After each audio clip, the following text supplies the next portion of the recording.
నమస్తే D news కి స్వాగతం. నేను పద్మావతి. వార్తల్లో ముఖ్యాంశాలు.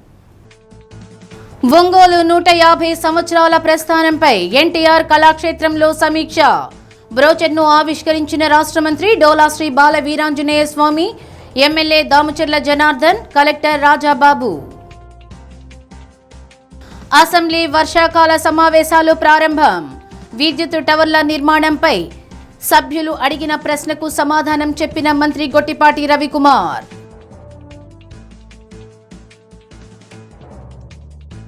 తమ న్యాయమైన డిమాండ్లు పరిష్కరించని కారణంగానే విధులు బహిష్కరించి సమ్మెలోకి వెళ్లిన జూనియర్ డాక్టర్లు తమ డిమాండ్లు పరిష్కరించే వరకు సమ్మె కొనసాగిస్తామని వెల్లడి. రానున్న రోజుల్లో ఒంగోలు మహానగరంగా అభివృద్ధి చెందాలని రాష్ట్ర సాంఘిక సంక్షేమ శాఖ మంత్రి డోలా శ్రీ బాల వీరాంజనేయ స్వామి ఆకాంక్షించారు. ఒంగోలు 150 సంవత్సరాల ప్రస్థానంపై ఎన్టీఆర్ కళాక్షేత్రంలో ఏర్పాటు చేసిన సమీక్షా సమావేశంలో మంత్రి ప్రసంగించారు. ఒంగోలు గ్రామం నుండి పట్టణం నుండి నగర స్థాయికి రూపాంతరం చెందిందన్నారు. భవిష్యత్తులో smart city, global city, beautiful సిటీగా మారాలన్నారు.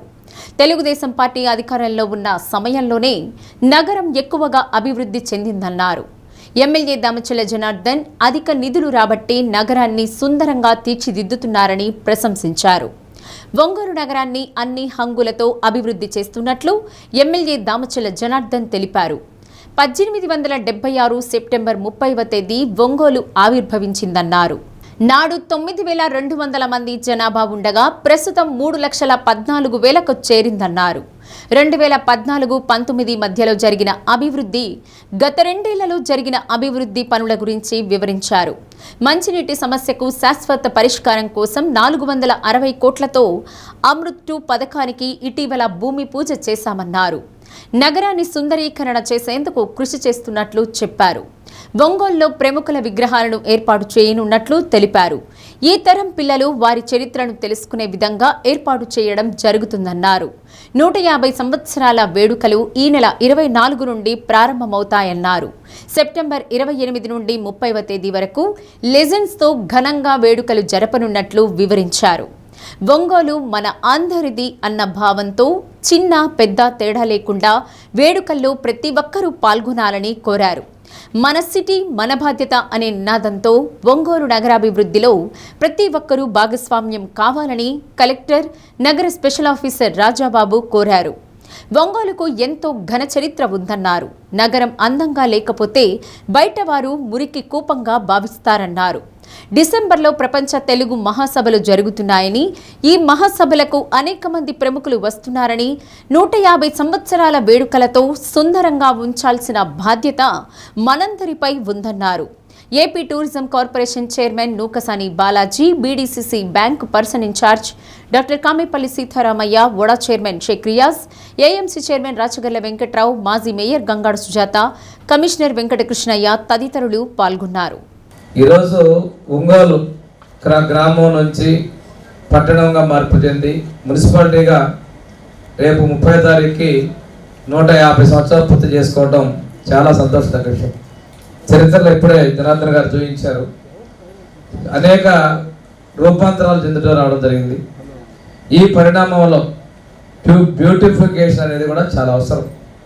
రెండు, ఈ అభివృద్ధిలో రకరకాల రాజకీయ పార్టీలు కూడా అధికారంలో ఉన్నప్పుడు ఒక్కొక్కరు ఒక్కొక్క స్టేజ్లో అభివృద్ధి తీసుకొచ్చినప్పటికీ ప్రధానమైనటువంటి అభివృద్ధి అనేటువంటి తీసుకున్నట్టయితే రోజు పొనుగుపాటి కోటేశ్వరరావు గారి దగ్గర నుంచి ఎప్పటి వరకు కూడా తెలుగుదేశం ప్రభుత్వంలో కొన్ని ముఖ్యమైనటువంటి సంఘటనల అభివృద్ధి అనేది నాంది జరగలేదు కూడా చాలా గొప్పగా చెప్పింది. ఎందుకంటే అభివృద్ధి క్రామకుడు ముఖ్యమంత్రి చంద్రబాబు నాయుడు గారు, ఆనాటికి ఉన్నటువంటి పాలకులు కావచ్చు, వీళ్ళందరూ కూడా నగర అభివృద్ధిలో దృష్టి పెట్టడం, నిధులు వెచ్చించి ముందుకు తీసుకెళ్ళడం అనేది జరిగిందనేది వాస్తవం.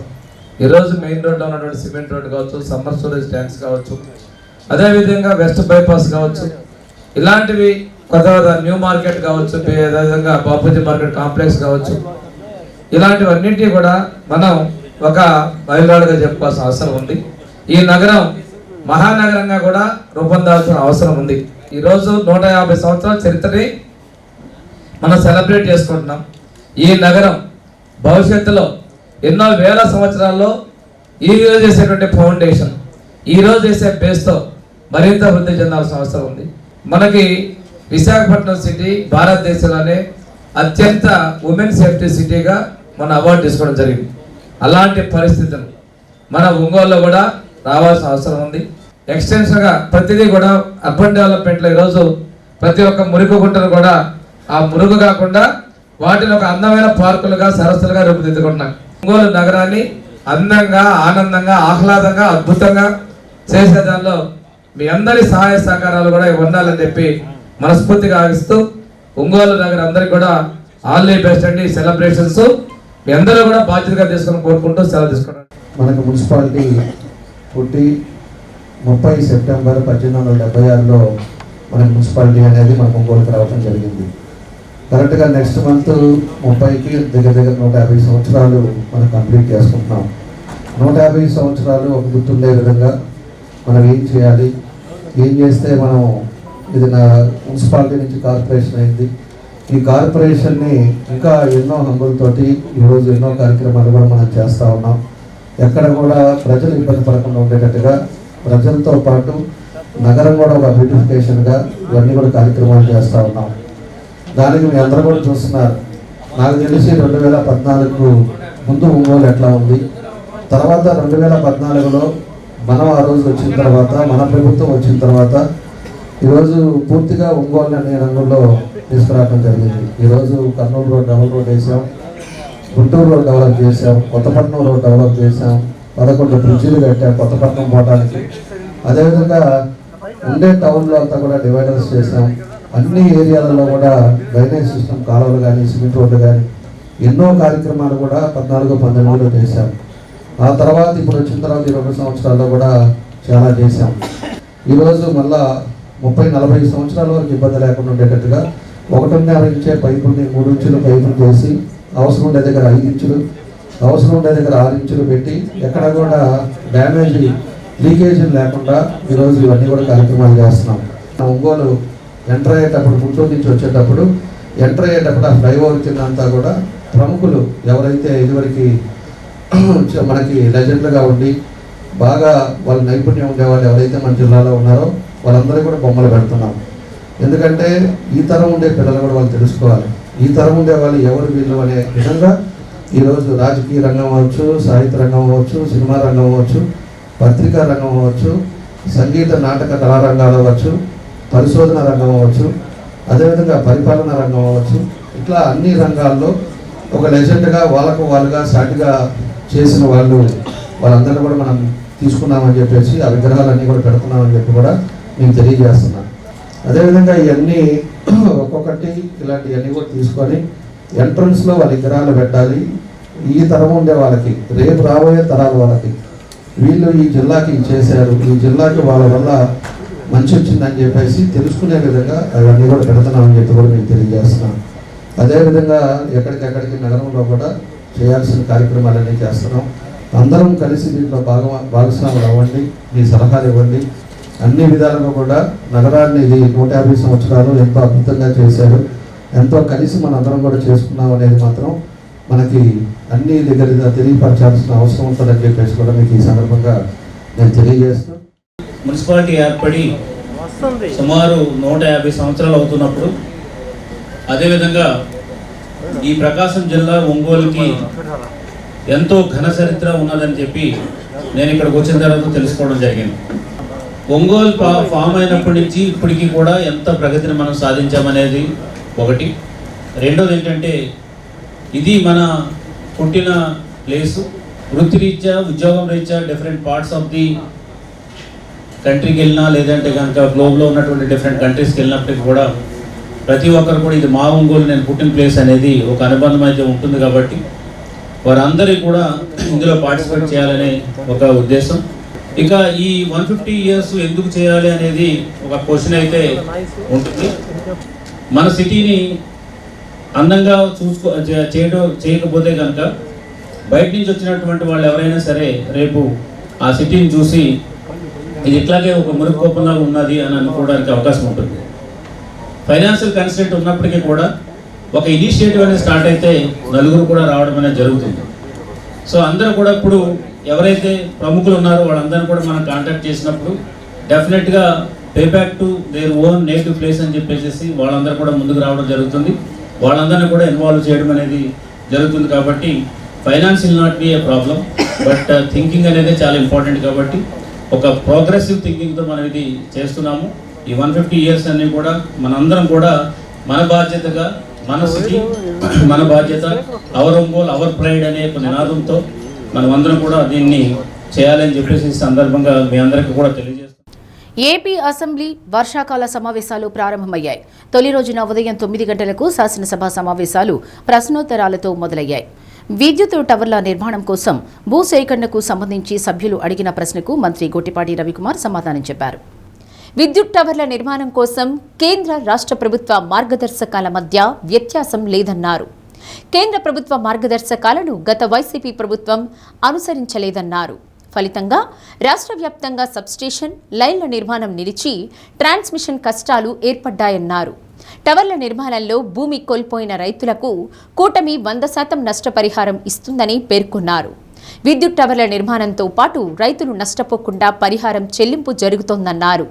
132 kV టవర్లకు 4.22 సెంట్లు, 220 kV టవర్లకు 6.73, 400 kV టవర్లకు 11.96 సెంట్లకు గాను రైతులకు నష్టపరిహారం చెల్లిస్తున్నామన్నారు.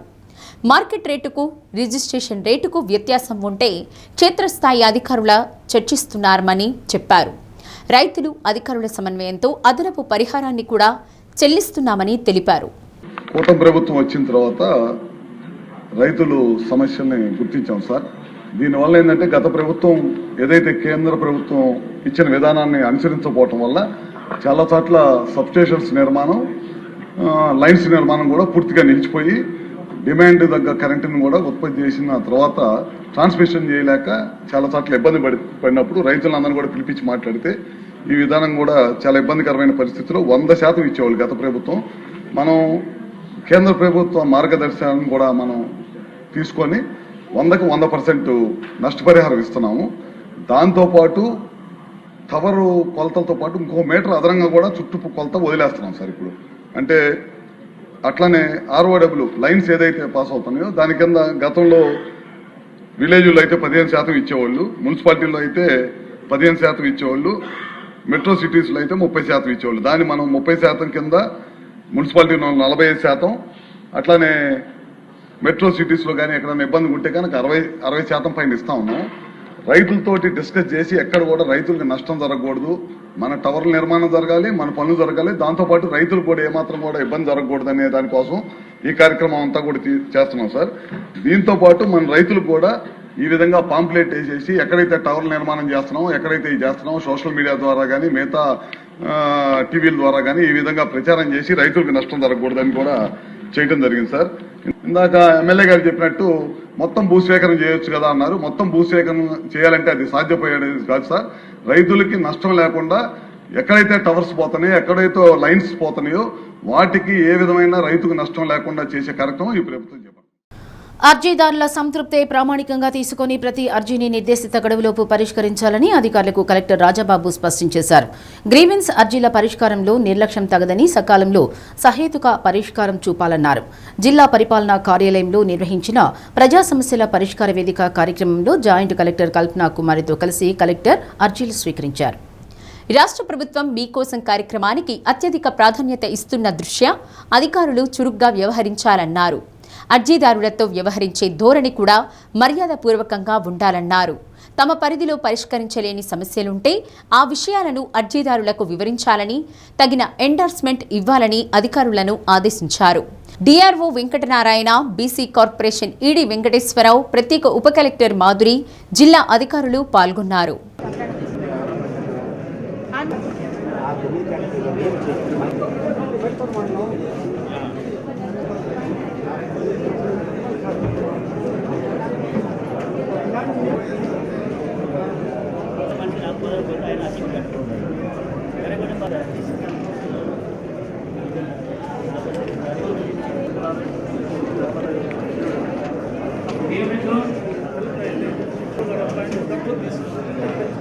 దాంట్లో వారాలు 3 సార్లు వందలు వచ్చారు.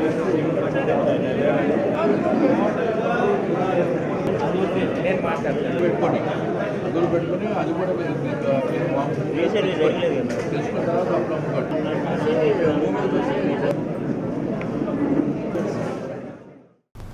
సీఎం చంద్రబాబు ప్రతి ఇంటికి ఒక వ్యాపారవేత్తను చేయాలనే ఉద్దేశంలో భాగంగా డిఆర్డీఏ వెలుగు ఆధ్వర్యంలో మహిళా గ్రూప్ సభ్యుల ద్వారా అరకు కాఫీకి ప్రాధాన్యతనిస్తూ ఒంగోలు పరిధిలోని విష్ణుప్రియ కన్వెన్షన్ హాల్ ఎదురు ఏర్పాటు చేసిన ఆంధ్ర రుచులను MLA Damacharla Janardhan, cine director Malineni Gopichand, DRDA PD నారాయణలు ప్రారంభించారు.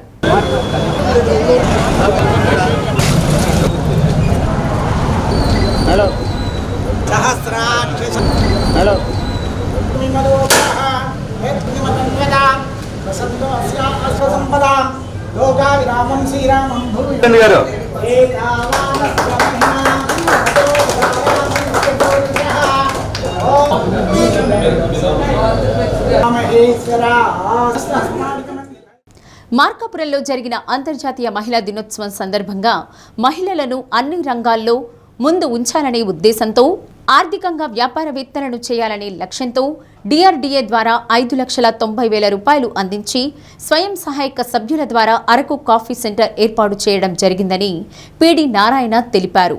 35% సబ్సిడీ రుణం అందిస్తామన్నారు. మహిళల ప్రోత్సాహంలో భాగంగా జిల్లాలో ఎక్కడైనా పరిశ్రమలు ఏర్పాటు చేసుకుంటే వారికి ఆర్థిక సహకారాన్ని అందిస్తామన్నారు. ఈ అవకాశాలను ఉపయోగించుకుని ఆర్థికవేత్తలు కావాలని కోరారు. సినీ దర్శకులు మలినేని గోపీచంద్ను, నిర్వాహకులు బొద్దులూరి ప్రమీల, అనుదీప్లను అభినందించారు. గ్రంథాలయ సంస్థ చైర్పర్సన్ ముప్పవరపు సుచిత్ర, బీజేపీ నాయకులు బొద్దులూరి ఆంజనేయులు, మండవ మురళీకృష్ణ తదితరులు పాల్గొన్నారు.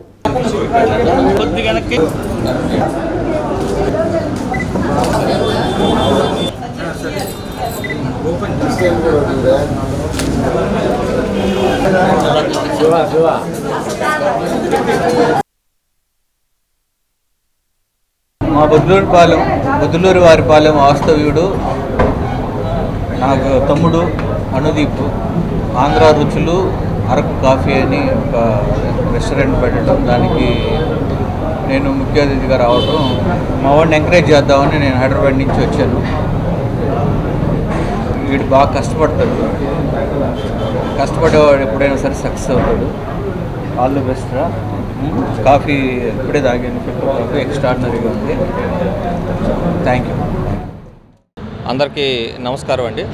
ఈరోజు డిఆర్డీఏ వెలుగు ప్రకాశం జిల్లా వారి ఆధ్వర్యంలో ఒంగోలులో Araku coffee, native Araku coffee shop ప్రారంభోత్సవం జరుగుతుంది. గౌరవ సీఎం గారు మహిళా దినోత్సవం సందర్భంగా మార్కాపురంలో జరిగిన సందర్భంలో సెర్పు డిఆర్డీఏ వాళ్ళతో నేటివ్ అరకు కాఫీ మీద ఎంఓయూ చేసుకోవడం జరిగింది. దానిలో భాగంగా ఈరోజు మన దగ్గర ఒంగోలులో బెనిఫిషరీ అయిన ప్రమీళ గారు ఈ షాప్కి పెట్టుకుంటామని ముందుకొచ్చారు. వాళ్ళు మనం సపోర్ట్ చేయడం జరిగింది. 5,90,000 యూనిట్ కాస్ట్తో 35% సబ్సిడీతో ఈ షాప్ ఈరోజు ఎస్టాబ్లిష్ చేయడం జరిగింది. చాలా ఘనంగా ఏర్పాట్లు కూడా చేసుకున్నారు బెనిఫిషరీ వాళ్ళంతా. సో చాలా మంచి తరుణం. ఎందుకంటే గౌరవ ముఖ్యమంత్రి వర్యులు గారు, అదేవిధంగా గౌరవ సీఈఓ గారు సో దీని ప్రాధాన్యతను గుర్తించి state wide native Araku coffee establish చేయాలని చెప్పేసి విస్తృతంగా అవేర్నెస్ కూడా కల్పించారు. ఓరియంటేషన్ కూడా ఇవ్వడం జరిగింది. చాలామంది లబ్ధిదారులు ఇప్పుడు ముందుకు వస్తున్నారు. ఎందుకంటే వన్ ఫ్యామిలీ వన్ ఎంటర్ప్రెన్యూర్ అనే కాన్సెప్ట్ రాష్ట్ర వ్యాప్తంగా జరుగుతున్న సందర్భంలో ఇలాంటి షాప్స్ ఎస్టాబ్లిష్ చేసుకుంటే వాళ్ళకు మంచి ఎంటర్ప్రెన్యూర్గా ఎదుగుతారు. ఎందుకంటే డిఆర్డీఏ వెలుగు ఆధ్వర్యంలో చాలా రకాల స్కీమ్స్ అమలవుతున్నాయి. పిఎంఈజీపీ, పిఎంఎఫ్ఎంఈ, అదేవిధంగా బ్యాంక్ లింకేజ్, స్త్రీ నిధి, ఉన్నతి కింద వడ్డీ లేని రుణాలు ఇవన్నీ ఇస్తున్నారు. సో రాష్ట్ర ప్రభుత్వం ఉద్దేశమైన, అదేవిధంగా గౌరవ కలెక్టర్ గారు ఆదేశాలు అయిన వన్ ఫ్యామిలీ వన్ ఎంటర్ప్రెన్యూర్ ఈ కాన్సెప్ట్ ఏదైతే ఉందో దీన్ని ప్రజల్లోకి విస్తృతంగా తీసుకెళ్లడానికి ఇట్లాంటి కార్యక్రమాలు పెద్ద ఎత్తున రాష్ట్ర వ్యాప్తంగా జరుగుతున్నాయి, అదేవిధంగా జిల్లాలో కూడా జరుగుతున్నాయి. నేను బొద్దులూరు వారిపాలెం గీఓ ప్రెసిడెంట్గా చేస్తున్నాను. బొద్దులూరు ప్రమీల నా పేరు. మాకు సార్ వాళ్ళు 5,90,000 లోన్ ఇచ్చారు. అందుకని చెప్పి అరకు కాఫీ అన్నీ రెడీ చేసుకున్నాం. అరకు కాఫీ మన లోకల్ అయినటువంటి మన ఆంధ్రప్రదేశ్లో పండించే గిరిజనులు పండిస్తున్నటువంటి అరకు కాఫీని ముఖ్యమంత్రి గారు రాష్ట్ర వ్యాప్తంగా ప్రతి జిల్లాలోనూ ఏర్పాటు చేయడం జరుగుతుంది. డిఆర్డీఏ పీడీ గారి సహకారంతో ఇక్కడ పొద్దులూరు ప్రమేళ గారు, మా వదిన గారు బెనిఫిషరీగా ఉన్నారు. దీనికి 35% సబ్సిడీ కూడా ఇస్తున్నారు. ఈ షాప్ ఈరోజు మన గౌరవ ఎమ్మెల్యే గారు అదేవిధంగా పీడీ గారు ఇక్కడికి ఇచ్చేసి మాకు సహకరించినందుకు వారికి ధన్యవాదాలు. అదేవిధంగా జిల్లాలో ప్రతి ఒక్కరు కూడా ఇంకా మంచి మంచి ఎంటర్ప్రెన్యూర్స్కి ఎదగాలని ఈ సందర్భంగా కోరుకుంటున్నాను. అరకు కాఫీ అనగానే మనకి గుర్తొచ్చేది దాని బ్రాండ్ అంబాసిడర్ చంద్రబాబు నాయుడు గారు. కాఫీ ప్రియులకి ఎంతో ఆహ్లాదకరమైన కాఫీ అందిస్తూ ఉంటారు. ఒంగోలుకే ఇది ఒక లెగసీ షాప్ అవుతుంది. దీన్ని అందరూ ఎంజాయ్ చేస్తూ చక్కగా వాళ్ళ కాఫీ ప్రియులకి నేను ఎంజాయ్ చేయాల్సిందిగా కోరుకుంటూ నాకు ఈ అవకాశం కల్పించిన జూనియర్ డాక్టర్ల న్యాయమైన డిమాండ్ల సాధనకై దశల వారీగా ఆందోళన చేపట్టి తప్పనిసరి పరిస్థితుల్లో విధులు బహిష్కరించి సమ్మెలోకి రావడం జరిగిందని జూనియర్ డాక్టర్ల అసోసియేషన్ నాయకులు డాక్టర్ సత్యదీప్ అన్నారు. ఒంగోలు జీజీహెచ్ ఆవరణలో జూనియర్ డాక్టర్లు సమ్మెలో భాగంగా విధులు బహిష్కరించి నిరసన దీక్ష చేపట్టారు.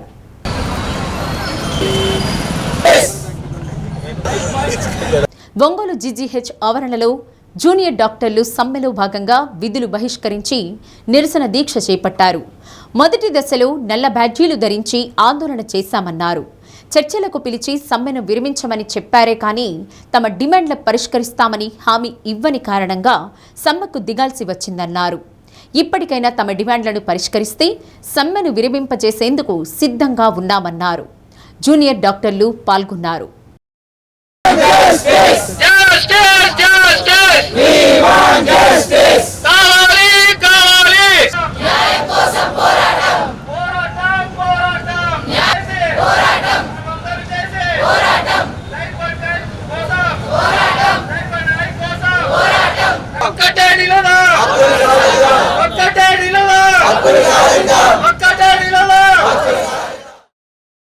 మేము గత 8 రోజులుగా ఇక్కడ సమ్మె కొనసాగిస్తున్నాము. మేము లాస్ట్ వీక్ సోమవారం నుంచి ఫేజ్ 0 నుంచి ఫేజ్ 1 ఫేజ్ 2 అని చెప్పి సమ్మె చేస్తూ ఉన్నాం. మొదటి రోజు సోమవారం మేము బ్లాక్ బేజెస్ పెట్టి ఎటువంటి విధులు బహిష్కరించలేదు. ఎమర్జెన్సీ నాన్ ఎమర్జెన్సీస్ కూడా మేము కొనసాగించాము. ఆ రోజు కూడా మాకు ఎటువంటి మీటింగ్స్ అవ్వలేదు. అలాగే మాకు హెల్త్ సెక్రటరీ సార్ దగ్గర నుంచి కానీ డిఎంఈ సార్ నుంచి కానీ ఎటువంటి అష్యూరెన్స్ ఇవ్వలేదు. అందువల్లే మేము ఫేజ్ 1కి వెళ్ళాము. ఫేజ్ 1లో ఓన్లీ నాన్ ఎమర్జెన్సీ డ్యూటీస్ వరకే మేము ఆపాము. ఎమర్జెన్సీ డ్యూటీస్ అంటే క్యాజువాలిటీ డ్యూటీస్ కానీ ఎమర్జెన్సీ ఐసీయూస్ కానీ ఎమర్జెన్సీ ఓటీస్ కానీ ఏమీ మేము ఇప్పటివరకు ఆపలేదు. శనివారం సాయంత్రం వరకు మేము ఎటువంటివి ఆపలేదు. సోమవారం ఇండిపెండెన్స్ డే రోజు సోమవారం కూడా మేము నాన్ ఎమర్జెన్సీస్ అన్నీ ఆపాం కానీ ఎమర్జెన్సీస్ ఏమీ ఆపలేదు. సోమవారం ఉదయం 8 గంటల నుంచి మేము ఎమర్జెన్సీ డ్యూటీస్ కూడా ఆపటం జరిగింది. ఎమర్జెన్సీ అంటే క్యాజువాలిటీ డ్యూటీస్ దగ్గర నుంచి ఐసీయూస్ వార్డ్స్ అన్ని ఓపీస్ దగ్గర నుంచి ఎమర్జెన్సీ క్యాజువాలిటీ వరకు అన్నీ ఈరోజు ఉదయం 8 గంటల నుంచి మేము అన్నీ ఆపేయడం జరిగింది. ఎందుకంటే మేము స్ట్రైక్ నాన్ ఎమర్జెన్సీస్ ఆపనంత వరకు 4 రోజుల స్ట్రైక్లోనూ మాకు ఏ రోజు డిఎంఈ సార్ కానీ హెల్త్ సెక్రటరీ కానీ వచ్చి మమ్మల్ని మీటింగ్స్కి పిలవలేదు. మమ్మల్ని శుక్రవారం సాయంత్రం 3 గంటల తర్వాత మీటింగ్కి పిలిచి మేము ఎమర్జెన్సీస్ ఆపొద్దు అని మాత్రమే అడిగారు. కానీ మాకు ఎటువంటి రిటర్న్ ఫామ్లో కానీ ఎలాగైనా కానీ ఎమర్జెన్సీస్ కాదు స్ట్రైక్ ఆపండి లేదా హైక్ 3% కన్నా కొంచెం పెంచుతాము లేదా అనే మాకు ఎటువంటి హామీ ఇవ్వలేదు. అందువల్లే మేము ఈరోజు మార్నింగ్ నుంచి ఎమర్జెన్సీస్ ఆపేయడం జరుగుతుంది.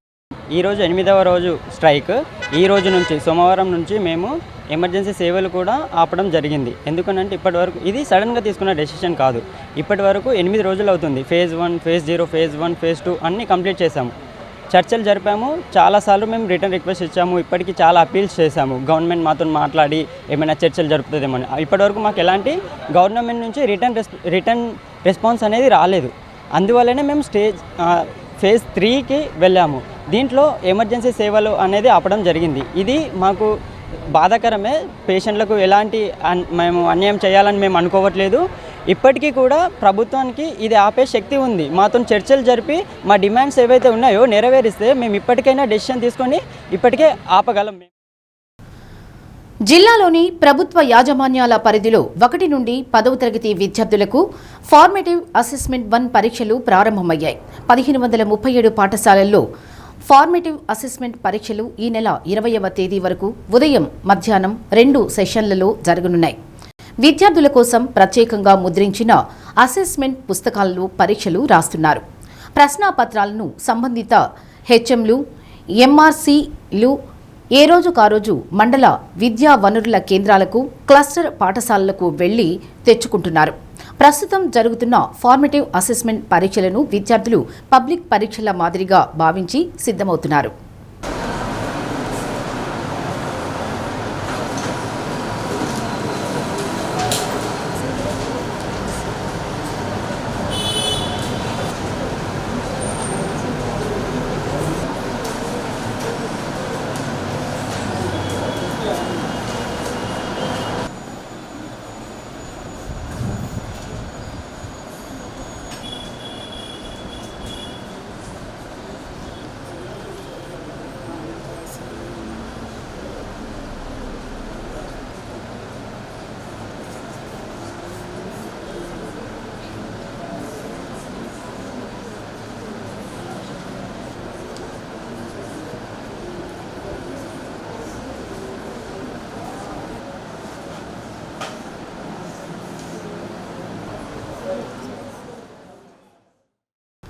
రైతాంగ సమస్యలను పరిష్కరించాలని కోరుతూ ఆంధ్రప్రదేశ్ రైతు సంఘం జిల్లా శాఖ ఆధ్వర్యంలో కలెక్టరేట్ వద్ద ధర్నా నిర్వహించారు.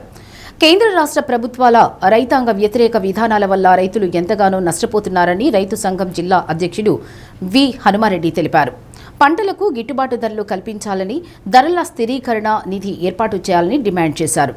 రైతు సంఘం జిల్లా నాయకులు చెరుకూరి వాసు, నల్లూరి మురళి, తొట్టెంపూడి శేషయ్య, అంజయ్య, లక్ష్మి తదితరులు పాల్గొన్నారు.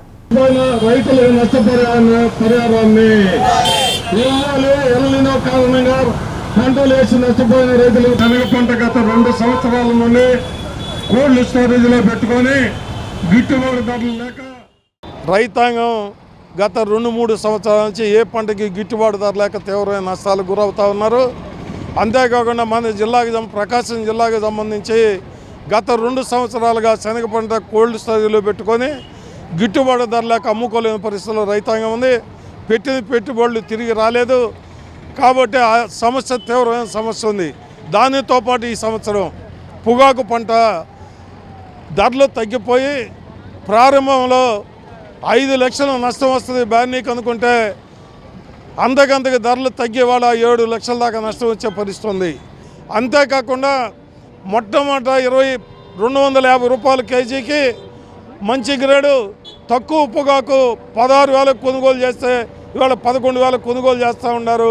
20 నుంచి 25% నో బిడ్లు ఈ రోజుకి నో బిడ్లు పడతా ఉన్నాయి. అంటే 11,000 కన్నా కూడా ఇంకా తక్కువ కొనుగోలు చేయాలని పొగాకు కంపెనీలు వ్యాపారస్తులు ప్రయత్నం చేస్తూ ఉన్నారు. మరి ఇంత తీవ్రమైన నష్టాలు వచ్చేటప్పుడు కేంద్ర రాష్ట్ర ప్రభుత్వాలు 1,000 కోట్లు కేటాయించండి, పొగాకును కొనుగోలు చేయండి అని రైతు సంఘాలు అడుగుతున్నాయి. 80,000 కోట్ల రూపాయల ఆదాయం వచ్చే పొగాకు పంటకు 1,000 కోట్లు కేటాయించడంలో కేంద్ర రాష్ట్ర ప్రభుత్వాలకు ఉండే ఇబ్బంది ఏంటిదో వాళ్ళకి అర్థం కాని పరిస్థితి. ఇప్పటికైనా కేంద్ర రాష్ట్ర ప్రభుత్వాలు స్పందించి పొగాకు రైతులను ఆదుకోవడానికి వెంటనే 1,000 కోట్లు కేటాయించి కేంద్ర రాష్ట్ర ప్రభుత్వ సంస్థల ద్వారా కొనుగోలు చేసే రైతులను ఆదుకోవాలని డిమాండ్ చేస్తూ ఉన్నాం. విద్యార్థుల్లో గణితం పట్ల ఆసక్తి, మక్కువ పెంపొందించేలా కేంద్ర విద్యాశాఖ ద్వారా మ్యాథ్ జోరో యాప్ను అందుబాటులోకి తీసుకురావడం శుభ పరిణామమని JCI India past president Nainala Ramakrishna అన్నారు. ఒంగోలు శ్రీదివ్య అకాడమీ ఆధ్వర్యంలో మ్యాథ్ జోరో యాప్ను ప్రారంభించారు. పాఠశాలలకు చెందిన కరస్పాండెంట్ విద్యావేత్తలు యాప్ ప్రత్యేకతలు పరిశీలించారు. ప్రస్తుత పోటీ ప్రపంచంలో విద్యార్థులకు గణితంపై పట్టు అవసరమని నైనాల రామకృష్ణ తెలిపారు. సాంకేతికతను విద్యతో అనుసంధానం చేస్తూ విద్యార్థులకు గణితాన్ని సులభంగా, ఆసక్తికరంగా నేర్చుకునే అవకాశం కల్పించడం అభినందనీయమన్నారు. మ్యాథ్ జోరో యాప్ ద్వారా విద్యార్థుల్లో గణిత నైపుణ్యాలను మరింతగా అభివృద్ధి చేయవచ్చునన్నారు. యాప్ ద్వారా విద్యార్థులకు కలిగే ప్రయోజనాలు, ప్రత్యేక ఫీచర్లు, గణిత అభ్యాసానికి ఉపయోగపడే అంశాలను పవర్ పాయింట్ ప్రజెంటేషన్ ద్వారా వివరించారు. కరస్పాండెంట్లు, ప్రముఖులు విద్యార్థులకు మరింత ప్రయోజనకరంగా ఉండేలా విస్తృతంగా అందుబాటులోకి తీసుకురావాలని ఆకాంక్షించారు.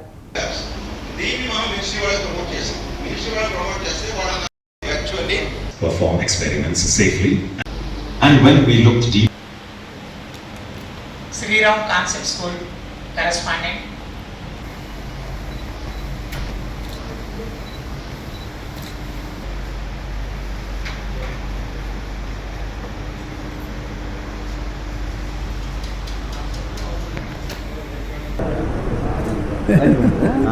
Yes.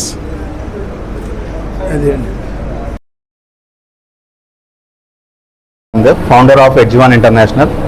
సో మేము రీసెంట్గా ఒక యాప్ మినిస్ట్రీ ఆఫ్ ఎడ్యుకేషన్ సపోర్ట్తో ఢిల్లీలో రిలీజ్ చేసాము. యాప్ పేరు మ్యాథ్ జోరో అనేది బేసికల్గా ఒక ఇండియాస్ ఫస్ట్ గేమిఫైడ్ యాప్ మ్యాథమెటిక్స్లో వచ్చేటప్పటికి గ్రేడ్ 6 నుంచి గ్రేడ్ 10 వరకు పిల్లల్లో స్పాన్ ఆఫ్ అటెన్షన్ ప్రాబ్లం తగ్గిస్తూ వాళ్ళు ఎక్కువసేపు మ్యాథమెటిక్స్ని కనెక్ట్ అయ్యి వాటిలో ఉన్న ప్రాబ్లమ్ సాల్వ్ చేస్తూ క్లాస్ రూమ్లో ఉన్న సిలబస్ని కంప్లీట్ చేయాలనేది నా ఉద్దేశం.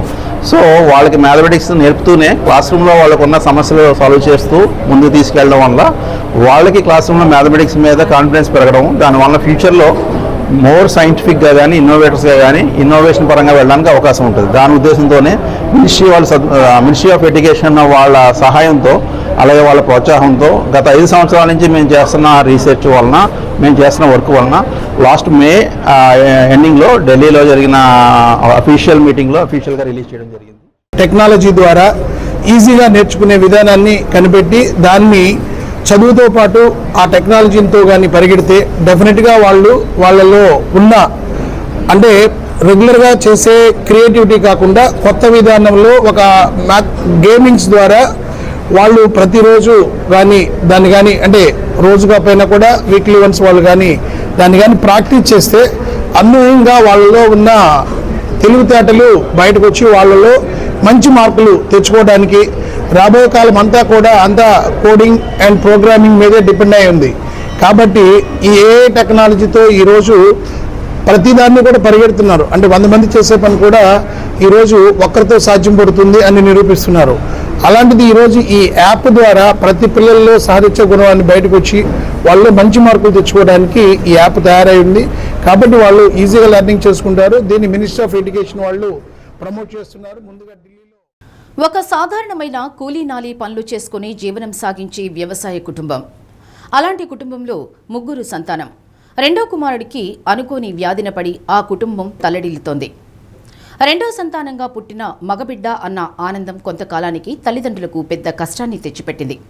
తమకు వచ్చిన కష్టం నుంచి ఏదో విధంగా బయటపడేలా సాయం చేయాలంటూ దీనంగా ఆ చిన్నారి తల్లిదండ్రులు పడే మౌన రోదన వర్ణాతీతం. కాలు కదపలేని స్థితిలో ఉన్న బాలుడికి వైద్య సాయం అందించాలని వేడుకుంటున్న ఒక పేద కుటుంబంపై ప్రత్యేక కథనం.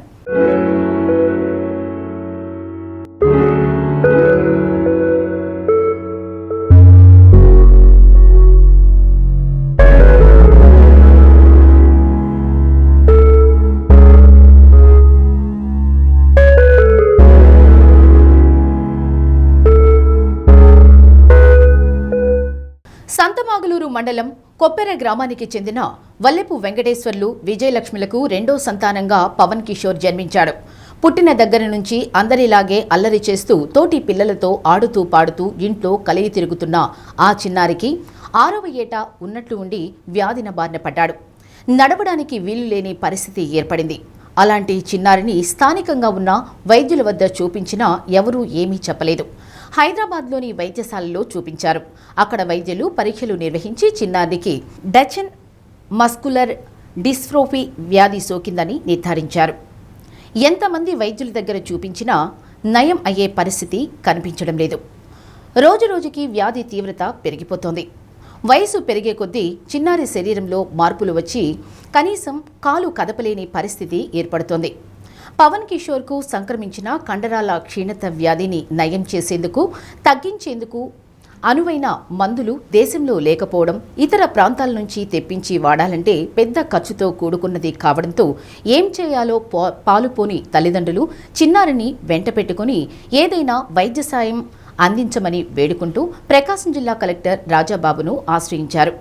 ఈ వ్యాధి నిర్ధారణకు అవసరమైన మందులు దేశంలో అందుబాటులో లేవని, అమెరికాలో వినియోగంలో ఉన్న ఇంజెక్షన్ వాడాల్సి వస్తుందని వైద్యులు తెలిపారని తల్లిదండ్రులు కలెక్టర్ దృష్టికి తీసుకువచ్చారు. ఆ ఇంజెక్షన్ ఖరీదు 29 కోట్ల రూపాయలు ఖర్చు అవుతుందని వైద్యులు తెలిపారని, అంత ఖర్చు పెట్టే స్తోమత లేదని, ఏదైనా మరో సాయం చేసి తమ చిన్నారికి నడిచేలా వైద్యం చేయించాలని వేడుకున్నారు.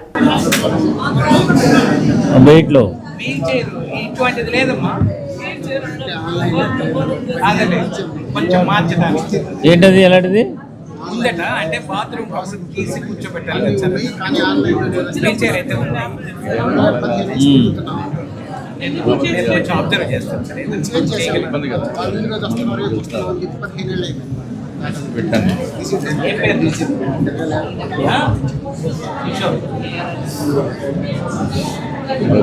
ठीक है अच्छा చేద్దాం. చిన్నారి ఆరోగ్య విషయం తెలుసుకున్న కలెక్టర్ రాజాబాబు స్పందించారు. విషయాన్ని ప్రభుత్వ ఉన్నతాధికారుల దృష్టికి తీసుకువెళ్తామని తెలిపారు. రిమ్స్ సూపరింటెండెంట్ మాణిక్యరావును పిలిచి పిల్లాడి ఆరోగ్య పరిస్థితి తెలుసుకుని మెరుగైన వైద్యం అందించేందుకు ఎటువంటి చర్యలు తీసుకోవచ్చో తెలుసుకొని చెప్పాలని ఆదేశించారు. తమ కుమారుడు పవన్ కిషోర్ 5 ఏళ్ల వరకు బాగానే ఉన్నాడని తల్లిదండ్రులు వెంకటేశ్వర్లు, విజయలక్ష్మిలు తెలిపారు. 6వ ఏట బాత్రూంకి వెళ్లిన చిన్నారి పైకి లేవలేక కండరాలు పట్టుకుపోయాయన్నారు. స్థానికంగా ఎంతోమంది వైద్యులకు చూపించినా ఫలితం లేదన్నారు. హైదరాబాద్, గుంటూరు, విజయవాడ ప్రాంతాల్లో చూపించామని తెలిపారు. వ్యాధి నయం కావడానికి వాడే ఇంజెక్షన్ 29 కోట్ల రూపాయలు ఖర్చవుతుందని వైద్యులు తెలిపారన్నారు. ప్రభుత్వం ఏదైనా సాయం చేసి తమ పిల్లవాడికి ఆరోగ్యం ప్రసాదించాలని వేడుకున్నారు. వల్లి వెంకటేశ్వర్లు, మా అబ్బాయికి మస్కులర్ డిస్టర్బ్ 6 సంవత్సరాల నుంచి ఎక్కువగా అవుతుంది. కండరాలు చేయడం ఎక్కువయ్యి హైదరాబాద్ నిమ్స్ హాస్పిటల్ చూపించాం, మద్రాసు పాంచేరులో చూపించుకొచ్చాం. ఎక్కడ పోయినా పని కాలేదు. ఇప్పుడు గుంటూరు సిమ్స్లో కూడా చూపిస్తున్నాం. ఒక వెండిషన్ వచ్చి 26 కోట్లు అయిందంట. డిఎండి డిషన్ మస్కులర్ డిస్టర్బ్ బాబుకి వచ్చిన కలెక్టర్ గారికి వచ్చాం. అక్కడికి వచ్చి గవర్నమెంట్ సాయం చేయాలని వచ్చాం కలెక్టర్ గారి దగ్గరికి. సార్ చేస్తామన్నారు, గవర్నమెంట్కి అప్లాయ్మెంట్ చేస్తామన్నారు. కొప్పరం గ్రామం.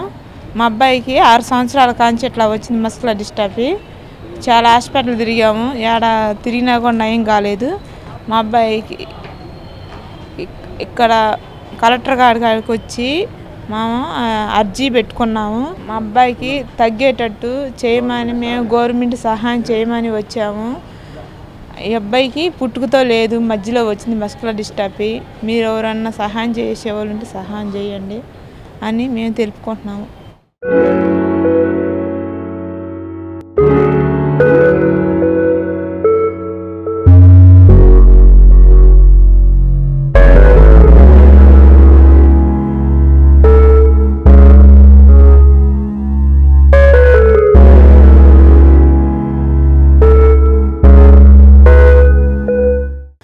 చిన్నారికి సోకిన వ్యాధి కండరాల క్షీణతకు సంబంధించిన వ్యాధి అని రిమ్స్ సూపరింటెండెంట్ మాణిక్యరావు తెలిపారు. జన్యుపరమైన లోపం వల్ల వస్తుంది. కలెక్టర్ రాజాబాబు సూచనతో ఇప్పటికే మాట్లాడుతున్నామని, దీనికి అవసరమైన ఇంజెక్షన్ 26 కోట్లు అవుతుందని, ఇతర ట్యాక్సులతో కలిపి 29 కోట్లు అవుతుందన్నారు. ప్రస్తుతం రాయవేలూరులోని వైద్యశాల వైద్యులతో సంప్రదిస్తున్నామని తెలిపారు. చిన్నారిని అక్కడకు పంపి వైద్యం అందించేలా చేసే ఏర్పాట్లు చేస్తున్నట్లు తెలిపారు.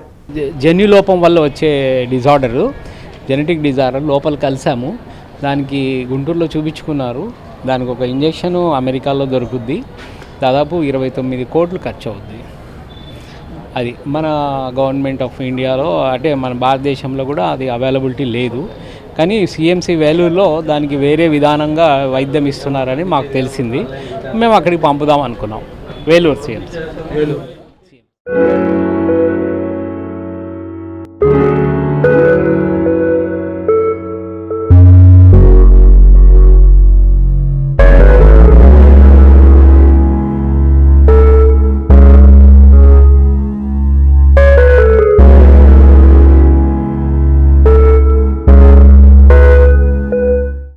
ఒంగోలు 150 సంవత్సరాల వేడుకలకు సంబంధించిన ఏర్పాట్లు ప్రారంభమయ్యాయి.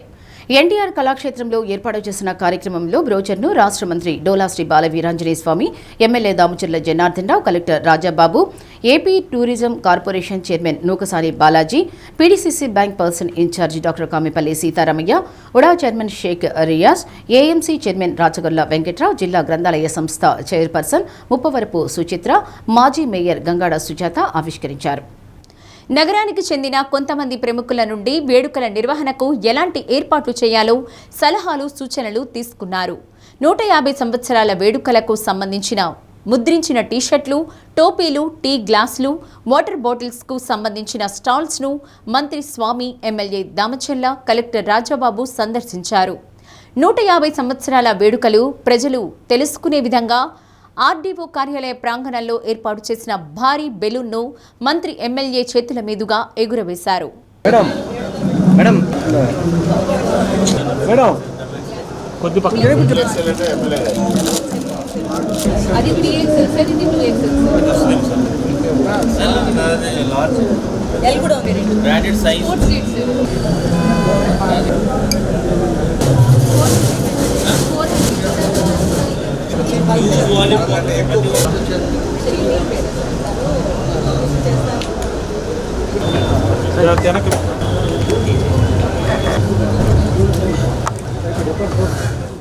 కమిషనర్ వెంకటకృష్ణ గారిని కూడా ముందుకు రావాల్సిగా విజ్ఞప్తి చేస్తున్నా. రండి సార్.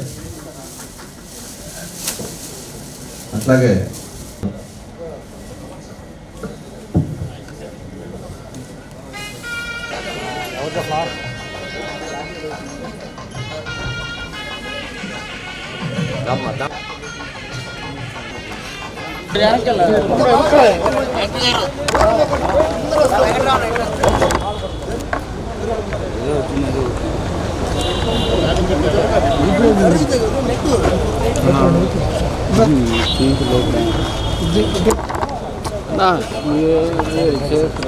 వెనకరాండి.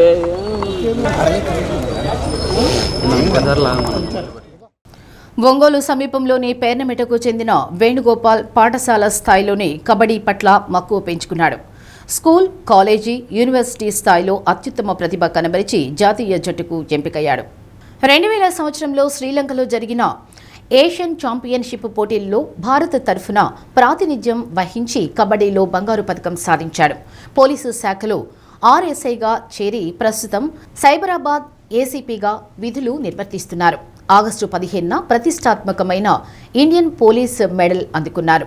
ఈ నేపథ్యంలో ప్రకాశం జిల్లా కబడ్డీ అసోసియేషన్ ద్వారా సత్కారం పొందేందుకు ఒంగోలుకు వచ్చిన వేణుగోపాల్ డి న్యూస్తో మాట్లాడారు. ఆంధ్ర, తెలంగాణ రాష్ట్రాల్లో కబడ్డీ అభివృద్ధికి కృషి చేస్తానని తెలిపారు. నేను కబడ్డీ క్రీడాకారుడిగా 1993లో ఆర్టీసీలో, 1994 రైల్వేలో భర్తీ అయ్యాను. నేను కబడ్డీ మన రాష్ట్రం తరపున, అట్లానే తెలంగాణ రాష్ట్రం తరపున, అట్లానే భారతదేశం తరపున కూడా ప్రాతినిధ్యం వహించి 2000 సంవత్సరం శ్రీలంకలో జరిగినటువంటి ఏషియన్ కబడ్డీ ఛాంపియన్షిప్లో భారతదేశ జట్టులో తరపున నేను ప్రాతినిధ్యం వహించి బంగారు పథకం సాధించాను. ఆ జట్టులో సభ్యుడిగా ఉన్నందుకు ఆనాటి ఇప్పుడున్నటువంటి ముఖ్యమంత్రి, ఆ రోజు ఉమ్మడి ఆంధ్రప్రదేశ్ ముఖ్యమంత్రి చంద్రబాబు నాయుడు గారి మీదుగా 2000 సంవత్సరంలో ₹1,00,000 క్యాష్ అవార్డుని అందుకొని best sports man of the year అని చెప్పేసి ఒక 6 మెంబర్స్కి అనౌన్స్ చేస్తే దాంట్లో నేను కూడా ఉండి ఆ రోజు ఆ అవార్డుని గౌరవ ముఖ్యమంత్రి చంద్రబాబు నాయుడు గారి చేతుల మీదుగా అందుకోవడం జరిగింది. ఇండియన్ పోలీస్ మెడల్ అవార్డు ఎలా ఉంది సార్? నేను 30 సంవత్సరాలు నా పోలీస్ డిపార్ట్మెంట్ సర్వీస్ కంప్లీట్ చేసుకున్న తర్వాత తెలంగాణ పోలీస్ శాఖలో పనిచేస్తున్న ఉన్నతాధికారులు నా సేవలను గుర్తించి నన్ను నా యొక్క పేరుని Indian police medal for meritorious సర్వీసెస్కి ఎంపిక చేయడం జరిగింది. ఇది కేంద్ర ప్రభుత్వం నుంచి అనౌన్స్మెంట్ అవుతుంది. నిన్న ఆగస్టు 15 నాడు గౌరవ తెలంగాణ ముఖ్యమంత్రి శ్రీ రేవంత్ రెడ్డి గారి చేతుల మీదుగా దీన్ని నేను అందుకోవడం జరిగింది. దీనికి మా తెలంగాణ పోలీస్ అధికారులందరికీ కూడా నేను నా యొక్క ప్రత్యేక ధన్యవాదాలు తెలియజేసుకుంటున్నాను. ఈ సందర్భంగా నేను చెప్పేది ఏంటంటే, ఒక గ్రామీణ క్రీడాకారుడిగా నా ప్రస్థాన్ని ప్రారంభించి అంచెలంచెలుగా వివిధ డిపార్ట్మెంట్లో ఉద్యోగాలు చేయడంతో పాటుగా నేను ముఖ్యమంత్రుల దగ్గర నుంచి కూడా నేను అవార్డులు అందుకున్నాను. ఇది నేను ఒక ప్రకాశం జిల్లా కబడ్డీ క్రీడాకారుడిగా నేను ఎంతో గర్వంగా ఫీల్ అవుతున్నాను. ముఖ్యంగా చెప్పేదంటే, ప్రకాశం జిల్లా కబడ్డీకి ఒక ఖిల్లా. ఇక్కడి నుంచి ఎంతోమంది క్రీడాకారులు జాతీయ, అంతర్జాతీయ స్థాయిలో పాల్గొని వివిధ డిపార్ట్మెంట్స్లో ఉద్యోగాలు చేస్తున్నారు. ఇప్పుడు వచ్చేటువంటి యువతకి ఏంటంటే నేను చెప్పేది ఏంటంటే, ఎవరు కూడా యువత తమ యొక్క అమూల్యమైన సమయాన్ని విద్యతో పాటుగా క్రీడల్లో కూడా మీరు కేటాయించి, మీ యొక్క అమూల్యమైన సమయాన్ని కేటాయించి క్రీడల్లో మీ యొక్క ప్రాతినిధ్యం ఉంటే తప్పనిసరిగా మీరు జీవితంలో ముందు మంచి అవకాశాలు ఉన్నాయి. 3% స్పోర్ట్స్ కోటా కూడా డైరెక్ట్గా ఉంది, రాష్ట్ర ప్రభుత్వం అమలు చేస్తుంది. కాబట్టి మీరందరూ కూడా ఈ సదవకాశాన్ని సద్వినియోగం చేసుకొని క్రీడల్లో రాణిస్తూ మీ ఆరోగ్యాన్ని కాపాడుకొని అట్లనే మీరు యొక్క ఉద్యోగాలు కూడా పొందాలని చెప్పేసి నేను ఈ టీవీ ద్వారా తెలియజేస్తున్నాను. మీరు ఉన్నత స్థాయికి చేరుకున్నారు అంటే ఈ అసోసియేషన్ మిమ్మల్ని ఈరోజు సత్కరించడం ఎలా ఉంది? చాలా సంతోషంగా ఉందండి. ఇక ప్రకాశం జిల్లా కబడ్డీ అసోసియేషన్ అంటే మేము ప్రకాశం జిల్లా కబడ్డీ కుటుంబం అని చెప్పుకుంటాము. ఇక్కడ ఎటువంటి తారతమ్యం లేకుండా కుల వర్గ విభేదాలు ఎటువంటి లేకుండా, వయసుతో నిమిత్తం లేకుండా దాదాపుగా 1980 నుంచి ఆడినటువంటి వాళ్ళు, 70 నుంచి ఆడినటువంటి వాళ్ళు, ఇప్పుడు ఆడుతున్నటువంటి అందరితో కూడా మన గత 2 సంవత్సరాల క్రితం ఒక 50 సంవత్సరాల కబడ్డీ ప్రస్థానం అని చెప్పేసి ఇక్కడ ప్రకాశం జిల్లా కబడ్డీ ఆత్మీయ సమావేశం జరిగింది. దీనికి మన కుర్ర భాస్రావు గారు, పూర్ణ గారు, అట్లనే సేనయ్య అండ్ రమేష్ తదితర కబడ్డీ వాళ్ళందరూ కూడా ప్రకాశం జిల్లా కబడ్డీ అసోసియేషన్ మిగతా రాష్ట్రాల్లో ఉన్న మిగతా జిల్లాలో ఉన్న అన్ని అసోసియేషన్కి ఇది ఒక ఆదర్శంగా నిలుస్తూ ఇలాంటి వాటిని ప్రోత్సహిస్తుంది. అంటే మీరు పోలీస్ ప్రెస్టీజియస్ మెడల్ అందుకున్నారు, భవిష్యత్తులో ఇంకా ఏమైనా టార్గెట్స్ ఉన్నాయి? డెఫినెట్గా 30 సంవత్సరాలు నేను పోలీస్ డిపార్ట్మెంట్లో నిబద్ధతో పనిచేశాను. రాబోయే రోజుల్లో నాకు ఇంకా 4 years సర్వీస్ ఉంది. 4 yearsలో కూడా నేను వీలైనంతగా నేను పోలీస్ డిపార్ట్మెంట్కి సేవలు అందించి ఈ కబడ్డీని డెవలప్ చేయడం కోసం మన జిల్లాలోనూ, మన రాష్ట్రంలోనూ, తెలుగు రాష్ట్రాల్లోనూ కూడా నా వంతు ప్రయత్నంగా నేను చేస్తాను. మద్దెపాడు మండలం నందిపాడు గ్రామంలో అభయాంజనేయ స్వామి గణపతి బొడ్డురాయి ప్రథమ వార్షికోత్సవం సందర్భంగా అర్చకులు రాము శర్మ పంచామృతాభిషేకం, అష్టోత్తర పూజాకృతులు నిర్వహించారు. స్థానిక మహిళలు పవిత్ర జలాలను కలశాలతో తీసుకువచ్చి బొడ్డురాయి సీతలాదేవికి అభిషేకం నిర్వహించి మూలమంత్ర యంత్రానికి పసుపు కుంకుమలతో అర్చన చేసి చద్ది నివేదన చేశారు. గ్రామస్తులు అధిక సంఖ్యలో పాల్గొన్నారు.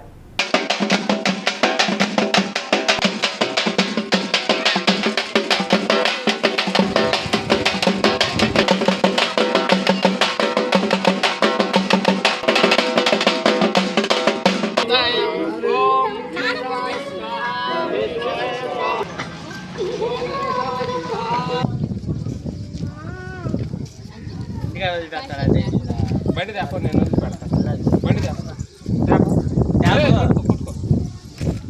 బండి తీసుకొని రా, పోతు దాకా తీసుకొని రారా.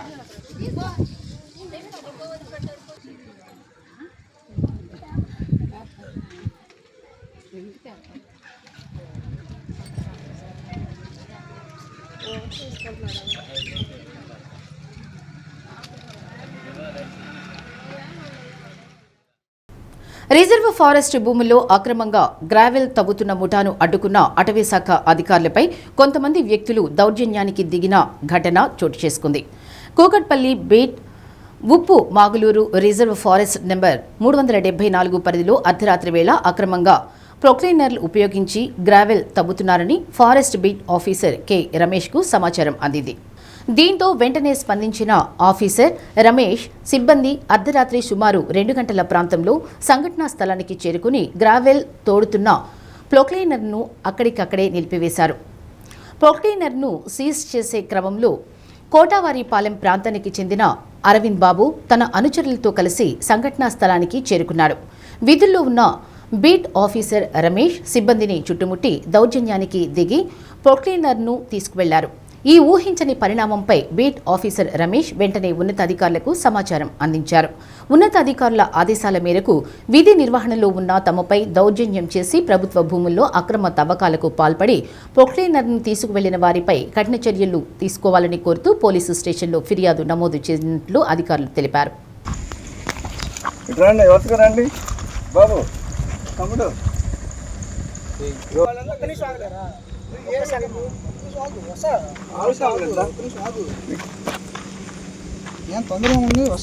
తొందర కాదమ్మా, నేను ఫోటో తీయాలని తీసుకున్నాము బాబు. ఇవి ట్రాక్టర్ ఎవరిది? విషయం ఏమిలా, ఇదేమనుకున్నారు? నా విషయాన్ని ఇక్కడ ఎంపీటీసీ వారు చెప్తున్నారు. ఎవరు ఎంపీటీసీ? మాట్లాడని చెప్తున్నాము. కొద్ది పళ్ళు కావాలని చెప్పి అన్నారు. పెట్టుకుని ఉదయం అన్నాను. ఎవరు మీరు? ఎంపీటీసీ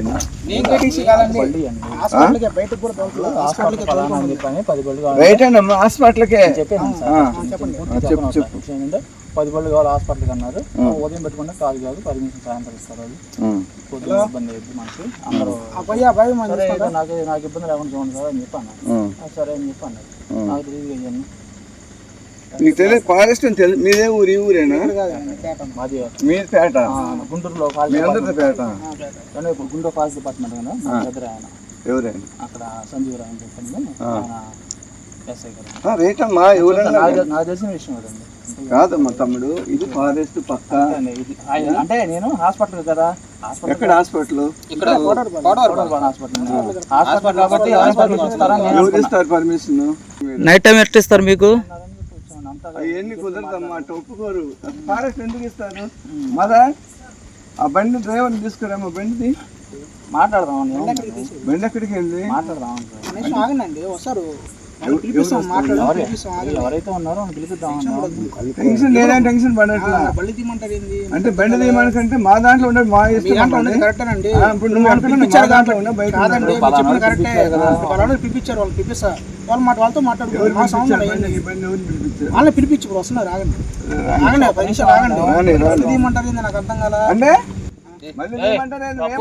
బండి దిగండి ఏం చేస్తారయ్యా? ఏ టైం నువ్వు తోలేది? ఏంది ఏ టైం తోలేది? ఏ టైం తోలేదు నువ్వు? ఏ టైం తోలుతా?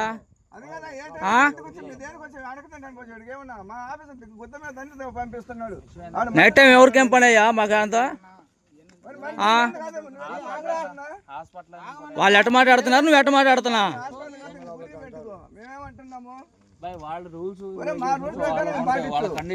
ఒక్క నిమిషం, నువ్వు ఆగలేకపోతే ఎట్లా?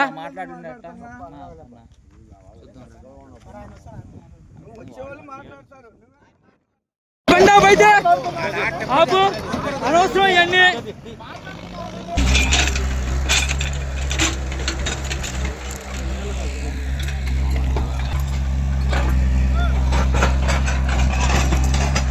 మూసుకొని పోవడమే.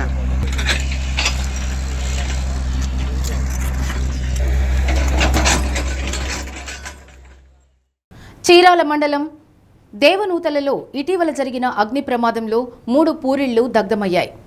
బాధిత కుటుంబాలకు Chirala red cross society Bapatla జిల్లా రెడ్ క్రాస్ తరఫున తాత్కాలికంగా వినియోగించుకునేందుకు రగ్గులు, ఇళ్లపై కప్పుకునేందుకు టార్పాలిన్ పట్టలు, వంట సామగ్రి, చీరలు పంపిణీ చేశారు. పేద కుటుంబాలకు ఏ సమస్య వచ్చినా తమ దృష్టికి తీసుకువస్తే వారికి అండగా నిలిచేందుకు రెడ్ క్రాస్ సొసైటీ ఎల్లప్పుడూ ముందుంటుందని red cross society Chirala chairman Sasikumar తెలిపారు.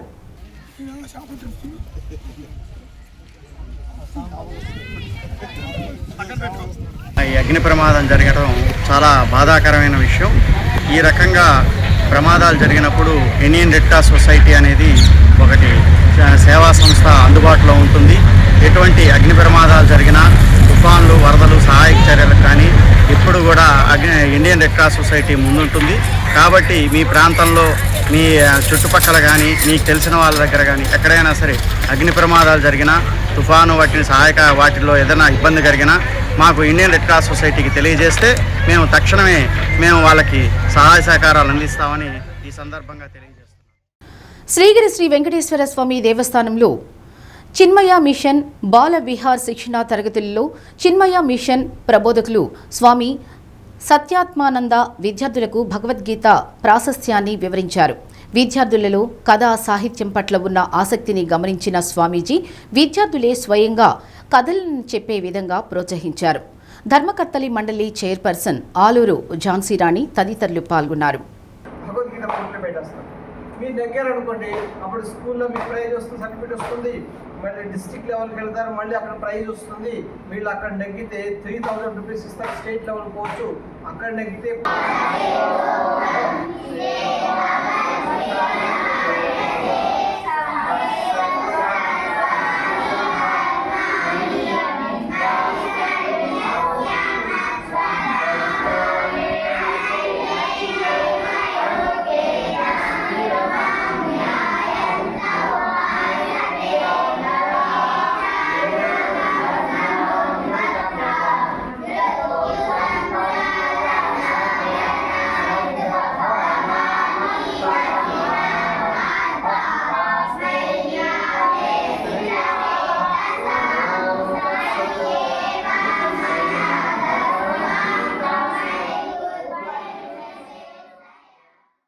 బులెటిన్ ముగించే ముందు ముఖ్యాంశాలు. ఒంగోలు 150 సంవత్సరాల ప్రస్థానంపై ఎన్టీఆర్ కళాక్షేత్రంలో సమీక్ష. బ్రోచర్ను ఆవిష్కరించిన రాష్ట్ర మంత్రి Dola Sri Bala Veeranjaneya Swamy, MLA Damacharla Janardhan, collector Rajababu. Assembly వర్షాకాల సమావేశాలు ప్రారంభం. విద్యుత్ టవర్ల నిర్మాణంపై సభ్యులు అడిగిన ప్రశ్నకు సమాధానం చెప్పిన మంత్రి గొట్టిపాటి రవికుమార్.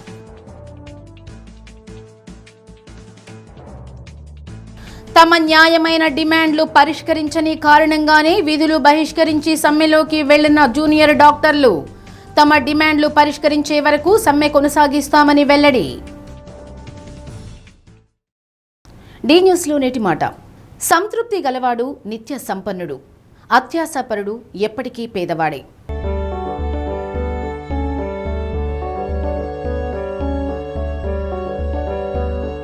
డి న్యూస్ ఇంతటితో సమాప్తం. ఇవి బులెటిన్ విశేషాలు.